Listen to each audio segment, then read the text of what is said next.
next question will start with Jaime Perez.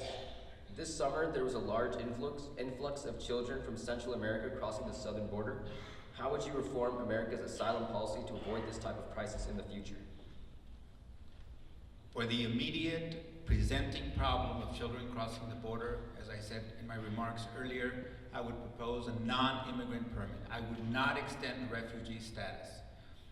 Those that claim that refugee status is appropriate claim that the reason is that there's all this violence in Guatemala and El Salvador. We don't have to go that far.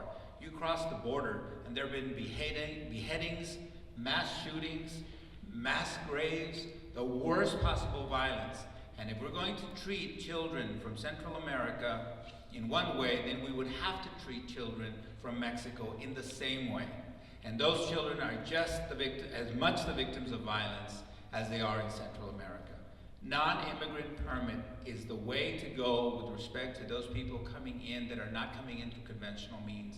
And we absolutely need to reform the system, because what we have in terms of the legal system of getting in is so confusing, so bureaucratic, so incomprehensible, that many people have been waiting for decades for their status to be normalized. We cannot extend refugee status, but the humanitarian issue remains, and I think that non-immigration permit status is the way to go. Thank you. Congressman. You know, I think in this case, we just need to follow the law. We have the 2008 Trafficking Victims Protection Act, which ensures that children who are fleeing violence in their home countries, such as those from El Salvador, Guatemala, and Honduras, are afforded due process, are not returned back into the hands of traffickers or those who would do them harm or potentially kill them, which we know has happened to children who have been returned already. And I agree with Mr. Pettis on this one, that if we are to open up that 2008 law, we should do so to treat everyone the same. And that doesn't mean treating Central American kids the way we treat Mexican kids today, which I think is unforgivable. It means treating Mexican kids the way that we treat kids from every other country, because there are kids in Mexico today who are the victims of violence, to whom we return to that violence each and every day.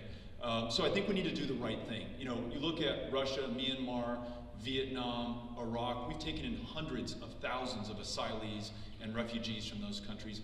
We in this country always ultimately end up doing the right thing, and I think we need to do the right thing for these children and families fleeing violence in Central America. Okay, I would say this is most definitely a humanitarian crisis, but I think we also have some fault here. A lot of the drug trade, which Americans are definitely guilty and responsible for, has helped spur that along. I also think we have basically a sign saying, if you can get to the United States, you can stay here. I think it's important that we send a message out to these governments in Central America that says we're not open basically for anybody to come here, and if you come here, we'll treat you humanely, but we need to basically turn them back around in 2 to 3 days and send them back home. Now, disagree with Mr. O'Rourke when he was on CNN this summer with Candy Crawley, and they asked him, and his response was, well, I think we should basically send our Department of Homeland Security and our Department of State down to these embassies in Central America, process these children right now for asylum, and then bring them up here at government expense. I think that's definitely giving the wrong message as well.